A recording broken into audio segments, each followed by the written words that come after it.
Bonjour à toutes et à toutes, heureux de vous retrouver à Psy à la maison 87. Aujourd'hui, nous allons voir l'empathie. Alors, avant de commencer, il ne faut pas confondre l'empathie et l'empathe. Concernant l'empathie, je vous renvoie à la vidéo Psy à la maison 26 où j'ai traité le sujet. Alors, définition de l'empathe. Vous devez vous douter que l'empathe et l'empathie ont des traits de caractère plus ou moins identiques. Ça se ressemble, mais pourtant, ce n'est pas la même chose. C'est la profondeur du sentiment qui les différencie. L'empathe va développer une connectivité particulière envers l'autre.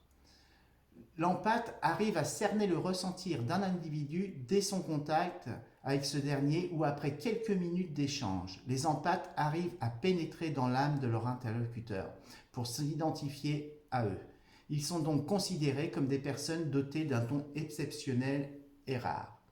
L'empathe est donc une personne qui arrive à décrypter l'état émotionnel des autres individus. Dans l'empathie, c'est de l'ordre du ressentir, pas toujours compris ou assimilé. La personne douée d'empathie ne sait pas toujours comment utiliser ou quoi en faire de son empathie.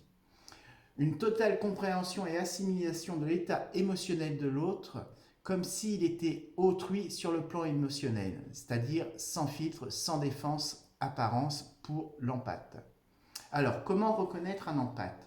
Nous pouvons reconnaître un empathe grâce à ses caractères particuliers. L'empathe se distrait facilement si l'émotionnel n'intervient pas, ce qui le pousse à beaucoup rêvasser, sortir de la réalité. Ses pensées sont rêveuses. Il va résoudre des problèmes sans demande d'autrui ou sollicitation extérieure, faisant sien le problème de l'autre, car il le vit. C'est comme si c'était lui-même.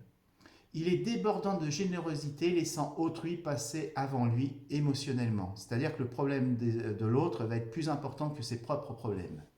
Il est doué d'écoute, il a une certaine aversion des contraintes, ce qui les pousse à faire beaucoup d'expériences et à ne pas cacher ses émotions. Il en a un grand besoin pour se sentir bien. La répétition des choses, le train-train de la vie quotidienne, ce n'est pas pour lui. Il est en recherche constante d'apprendre. Sa curiosité découle de sa capacité à explorer l'âme des autres et s'en enrichir intellectuellement. Dès que c'est de l'émotionnel, il apprend. Il se retrouve dans l'épuisement physique assez souvent par l'épuisement des forces psychologiques qui conduit son organisme à l'exténuation. Il est capable tellement à s'investir sur le plan émotionnel que ça va le fatiguer physiquement.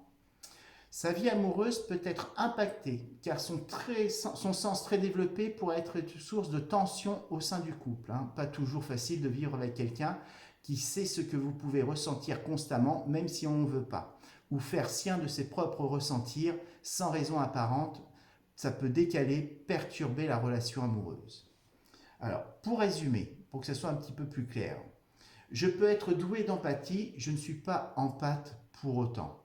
Par contre, je ne suis pas empathe sans l'empathie, ça va ensemble. Être empathe, c'est être un haut potentiel de l'empathie, un HPE, ce qui équivaut à être un HPI pour le QI. Rappelez-vous, Psy à la maison 83, j'ai fait une vidéo sur le HPI, c'est pareil. Être empathe est un don, au même titre qu'être HPI. Ça ne fait pas de la personne un surhomme, pas du tout. Voilà, donc j'espère que vous avez compris ce que c'est que l'empathie. Petite vidéo, pas très longue, parce que l'empathe, pardon, je dis qu'il ne faut pas confondre et puis je confonds. Voilà, j'espère que vous aurez appris beaucoup sur l'empathe, c'est très intéressant. C'est rare, les personnes empathes, les vraies personnes empathes, on confond souvent empathie et empathe, et c'est vraiment deux choses différentes. Et la perception de l'empathe est beaucoup plus forte et ça atteint sa vie et ça peut le décaler aussi par rapport aux autres, comme le HPI. Mais dans tous les cas, c'est des personnes tout à fait normales, très sympathiques, l'empathe, quelqu'un avec qui on peut discuter, échanger, de très grande culture, très intelligent.